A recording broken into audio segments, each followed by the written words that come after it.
waaw yaa ngi dégg foofu yow moom say coup moo neex. semence daa amul ci dëkk bi. semence taw daal si juba jubal mu ngi taw mi taw ci àll bi léegi étudiants dañuy toog di xaar si seen njàng bi si juba jubal boobu li nga xamante ne mooy wàllum xëyu ndaw yi dañuy toog di xaar si juba jubal boobu li nga xamante ne mooy aussi entreprise dañuy toog di xaar si juba jubal mooy économie marché bi mooy koom-koom bi dañuy toog di xaar c'est-à-dire foofu la ñu mën a tuuti passer à côté de la plaque. mais Bamba léegi nag waa Pastef ñoom dañu wax lu am solo est-ce que duñu d'accord ak ñoom ci loolu xam nga li ñuy wax yëpp c'est des problèmes yu ñuy souligner. bien sûr yi fi nekk. bien sûr donte ñoom duñu d'accord ak ñoom ne lépp Macky Sall la parce que Macky Sall li mu fi def as néew lu bon moo tax sénégalais yi jëlee ko fi andi leen ñoom pour trouver des solutions.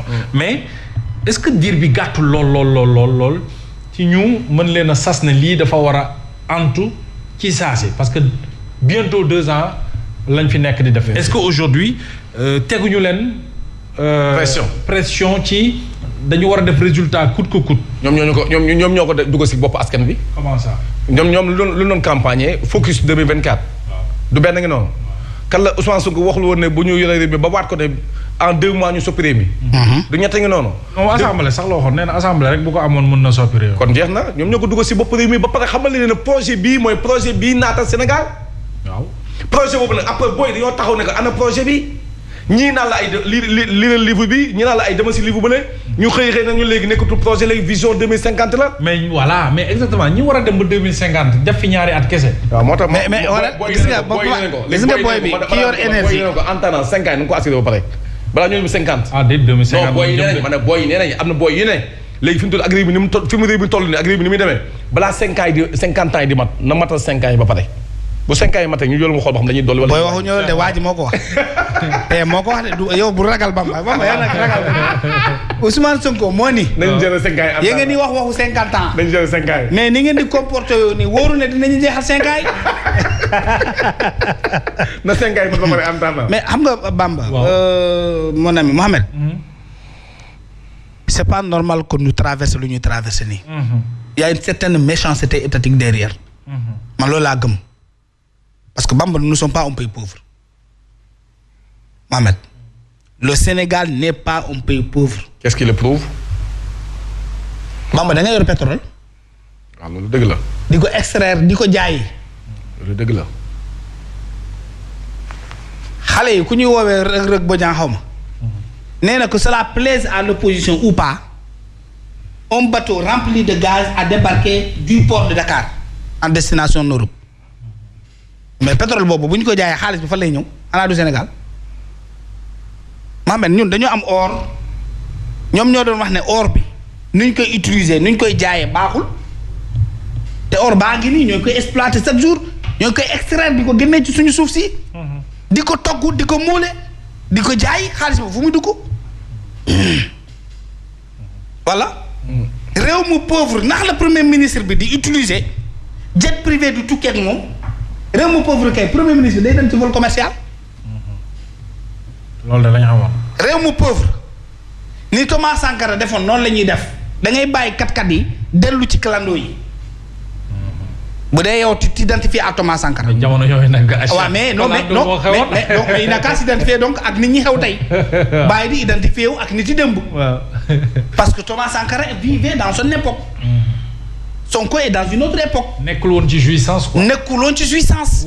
c'était une époque qui n'était pas très loin des indépendances 1970 bon Dieu.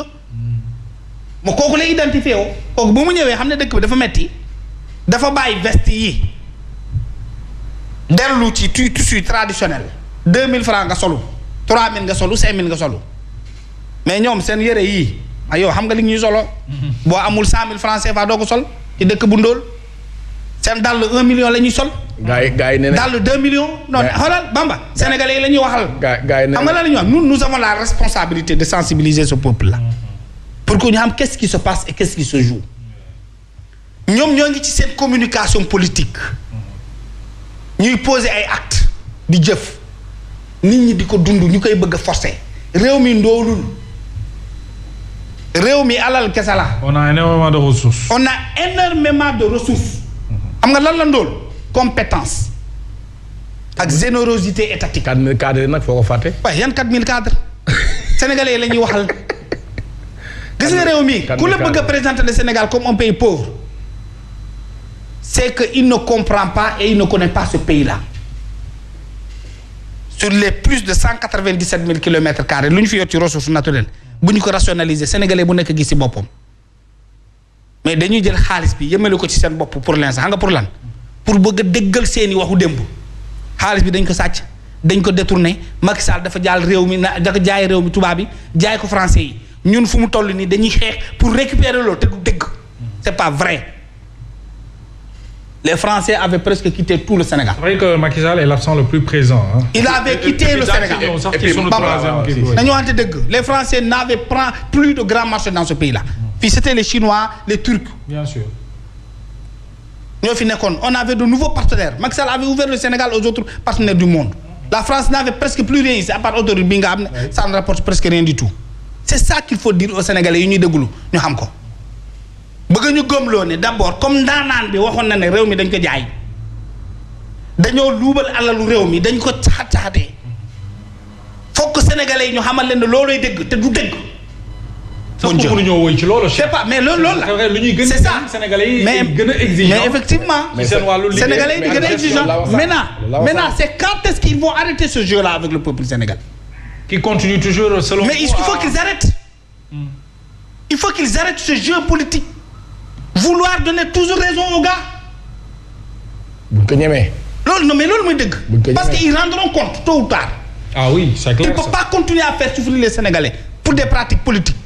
Macky Sall a volé Marème a volé Mansour a volé donc dañoo nekk ci jubal moo tax affaire yi taxaw bu ñu paree dinañ te du dégg.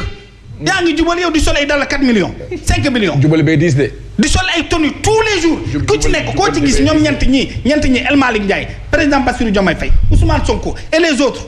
tous les jours. mais Cheikh ça c'est le minimum au moins. mais bañuñu ko. premier ministre dañ ne xam nga daal Mohamed xam nga man la laa bëgg ci nit. li ngay woote di ko wax nit ñi na feeñ ci yow. nga di ko nuru. na nga ko nuru munoo wax ne dëkk bi dafa nekk ci ruine yow ay 4x4 yoo xam ne carburant bi rek 250 000 la pour nga jóge Ndakaaru dem Pikine yooyu ngay dawal. non si ñun lay ruiné quoi. pour nga jóge Ndakaaru dem Pikine boo deful 250 000 francs CFA carburant doo dem. mais premier ministre waxoon na du taal lampe bëccëg. non mais luy du taal lampe bëccëg demal ci bureau yi clim yaa nga fa tey la nga takkar naas. moo ko wax de. doo tàgg de. non nous avons des bâtiments intelligents. boo ubbee fenêtre rek fi mu am lumière. et pendant ce temps c'est une arrogance d'état que nous sommes en train de vivre. xam nga Bamba. waaw wala bugguma nga dagg ma. gis nga man li ngay wax ni man xam naa ne xam nga ko. kon ma la ko wax amuluma benn njëriñ. Mohamed Diop mi xam na ko. waaw ministre bi toog ci kanam ñoom xam nañ ko sénégalais bi nga xam ne jàpp na ne réew mi dañoo nekk ci jubal moo tax mu mel nii du dégg moom laa bëgg a wax ne du dégg. dafa dis de. c'est pas vrai. tu payes les salaires tu empruntes des milliards yow da ngaa mës a dégg léegi millions ay milliards da ngay dégg di. 250 milliards 450 milliards eurobond 1000 milliards Chine 2000 milliards Russie ainsi de suite premier ministre qui voyage en jet privé avec une délégation un pays en ruine. comment est-ce ak sunu koom fi mu toll ak sunu koom fu mu toll. fu mu toll. on parle de voyager en Chine avion présidentiel ngay voyager nga naan dëkk bi dafa nekk en ruine avion présidentiel lu mu laaj ci commodité lu mu laaj ci moyen financier ci kérosène ci leneen entretien sécurité aérienne bu déparé fii dañ koy garder ba bu mu yegg loolu yëpp alal la nga war a dem ci avion commercial tu passes inaperçu. dëgg la de. tu dois porter les chaussures de ngaay comme tu le faisais en étant à l'opposition yow nga falu maintenant c'est di berluti 2 millions 4 millions ngay sol. ba pare père bi benn lañ koy gis sa tànk kenn du ko gisaa sa tànk doo ko solaat bëgg a gëm la ce pauvre pays là peuple que c'est le pays qui était en ruine des gens l'ont ruiné et ils veulent maintenant prendre ce qu'on appelle l'ONU mënu ko jël parce que ay criminels lañu. ce pays n'est pas pauvre dëkk bi ndoolul. oui alal bi la ñu xamul ndax la ñu koy defee ba sëndale ko nit ñi. et c'est là où on doit faire face à ces gens là. très bien pour que Sénégalais bu nekk xam ne réew mi mais attends est-ce que xam nga ne man tey laa gën a tiit. ci réew mi ko bu ñu amulee pétrole. lu tax. Sénégal bu mu amee pétrole la Sénégalais gën a torox réew mu am pétrole askan wi di torox Sénégal rek laa ko gis. du ñu am pouvoir d'achat. réew mu am gaz di ko jaay askan bi torox mënul jënd xaru tabaski. Sénégal rek laa ko gisee man réew mu am pétrole ak gaz feeñ na ci askan wi ku amoon taxi yaa ngi xalaat am benn 4x4 ku amoon 4x4 yaa ngi xalaat amaat beneen. ku amoon benn loué yaa ngi xalaat jël appartement ku jëloon néeg yaa ngi xalaat jël appartement ku amoon appartement yaa ngi xalaat am terrain jënd tabax ka amoon benn terrain yaa ngi xalaat tabax benn loué mais ñun dañoo am pétrole ak gaz askan wi torox ba pare ñu bëgg a gëmloo nit ñi la loolu c'est normal Mohamed c'est pas normal est-ce que ce n'est pas normal il faut dire que ce n'est pas normal. Très bien. Et quand ce n'est pas normal trouver ce pour qui ou à cause de qui ce n'est pas normal nguur gi la ñi fi toog la. Très bien. Et c'est le peuple qui doit la. léegi nag côté boobu nag aussi am na benn côté boo xamante ne gis nga aussi les hommes de presse am na foo xam ne aussi dañ faa fay dafa mooy parfois gars yi dañuy wax dañuy yox ay révélation mais après journalistes yi du def le suivi pourtant da ngay dégg si réew mi ay journalistes yu woowee seen ay journalistes d'investigation. waaw ma bàyyi journalistes yi. waaw non damay jox exemple rek damay wax ne dafa am loo xam ne liggéey suñu biir la quoi voilà dafa am liggéey suñu biir la parce que da ngay gis au temps de Macky Sall gars yi dañuy toog di defal ay investigation yu am solo jox ko askan ne leen lii ak lii ba yenn askan dem ba mujj gi dañuy dem di abonné wu seen ñenn ñi pour chaque jour ay révélation diffusion de fausses nouvelles de mi ngi fi. voilà premier ministre merci beaucoup mën na am nag ba le premier ministre toogee si assemblée ne mën ngeen a wax li ngeen bëgg a wax liberté d'expression